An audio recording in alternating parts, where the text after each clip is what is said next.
अरे भाई, अडानी के मामले में भी ना चाइना का ही कोई इंसान था जिसने फंडिंग किया शेयर मार्केट में, तो वहाँ तो ईडी नहीं गई, अडानी से तो कोई पूछताछ नहीं हुई।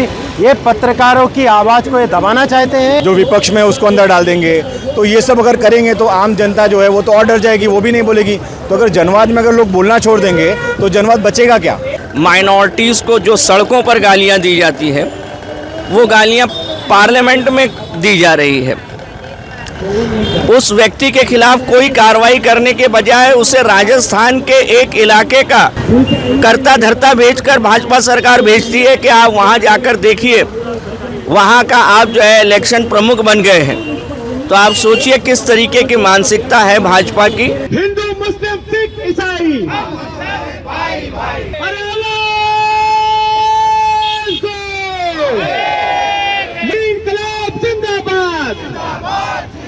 सांप्रदायिकता हो बर्बाद। स्थानिक भाषा जी, बड़ी संख्या में यहाँ आंदोलन हो रहा है, क्या मैसेज देना चाहेंगे? देखिए, पिछले हफ्ते इस देश में जो घटना हुई, देश की सरकार ने जो की, वो बहुत ही निंदा करने वाली चीज़ है कि जो पत्रकार जनता के सवालों को लेकर बात करते हैं, चाहे शाहीन बाग का आंदोलन जो लोग कवर कर रहे हैं, जो किसानों का सवाल पे बात कर रहे हैं, ऐसे सभी सवाल करने वाले पत्रकारों को दिल्ली सेल की जो स्पेशल पुलिस है उन्होंने जेल में डालकर, वो भी यूएपीए के तहत जेल में डालकर उनको उनका मुंह बंद करने का कोशिश किया। तो एक जनवाद में ये बहुत ही गलत चीज़ है और इसीलिए आज अलग अलग संगठन, अलग अलग लोग जो है यहाँ पर विरोध कर रहे हैं। जो विपक्ष में उसको अंदर डाल देंगे, तो ये सब अगर करेंगे तो आम जनता जो है वो तो और डर जाएगी, वो भी नहीं बोलेगी। तो अगर जनवाद में अगर लोग बोलना छोड़ देंगे तो जनवाद बचेगा क्या।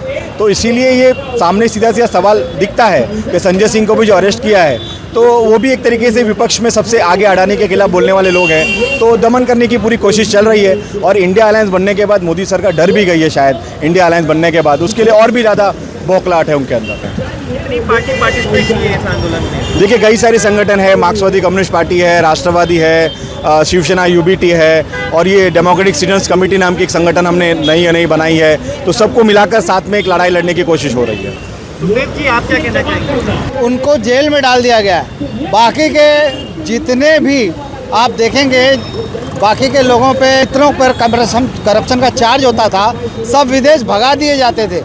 पर ये लोगों को, ये लोग भागे नहीं, ये लोग डटे रहे, पॉलिसी के खिलाफ, मालिक के खिलाफ बोलते रहे, और इसीलिए ये चीड़ था कि उनको उठाकर जेल में डाल देना। लेकिन आज भी वो अपनी पूरी ईमानदारी से अंदर से भी जो देश के विषय के बारे में चर्चा कर रहे हैं, बोल रहे हैं, और लोगों के अंदर जागरूकता फैलाने का काम कर रहे हैं। कि हिटलरशाही के खिलाफ ये प्रोटेस्ट है। आज सारी दुनिया देख रही है कि हमारे कुछ गोदी मीडिया, उनका स्तर इतना नीचे आ गया, जो सच बोल रहे थे उनको वहाँ से, संस्थान से निकाल दिया गया। तो वो लोग यूट्यूब पर आकर अपने चैनल खोलकर सच्चाई दुनिया को बता रहे, और वो सच्चाई जब बता रहे सरकार को, वो हजम नहीं हो रही है।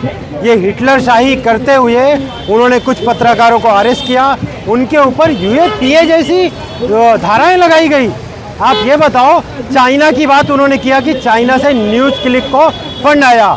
अरे भाई, अडानी के मामले में भी ना चाइना का ही कोई इंसान था जिसने फंडिंग किया शेयर मार्केट में, तो वहाँ तो ईडी नहीं गई, अडानी से तो कोई पूछताछ नहीं हुई।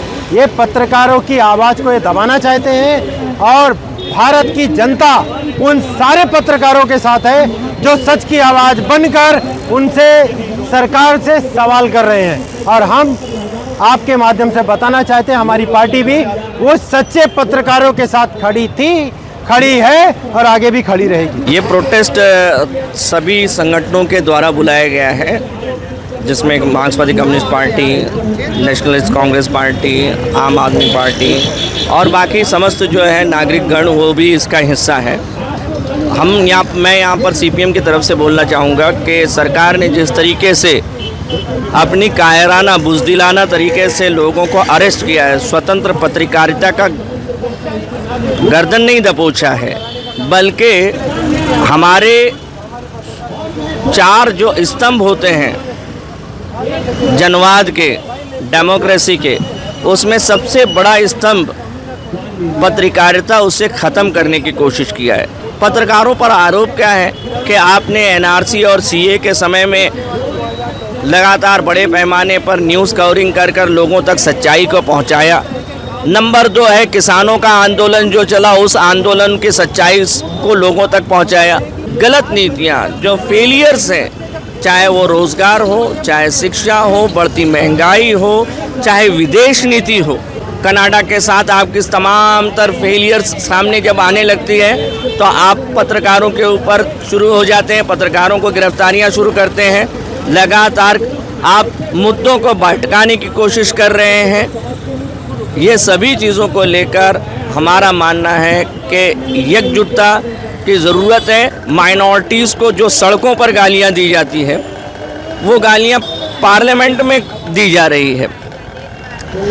उस व्यक्ति के खिलाफ कोई कार्रवाई करने के बजाय उसे राजस्थान के एक इलाके का करता धरता भेजकर भाजपा सरकार भेजती है कि आप वहां जाकर देखिए, वहां का आप जो है इलेक्शन प्रमुख बन गए हैं। तो आप सोचिए किस तरीके की मानसिकता है भाजपा की, और इसके लिए ही हमें ज़रूरी है कि भाजपा की इन तमाम पॉलिसियों को हराया जाए और भारत में जनवाद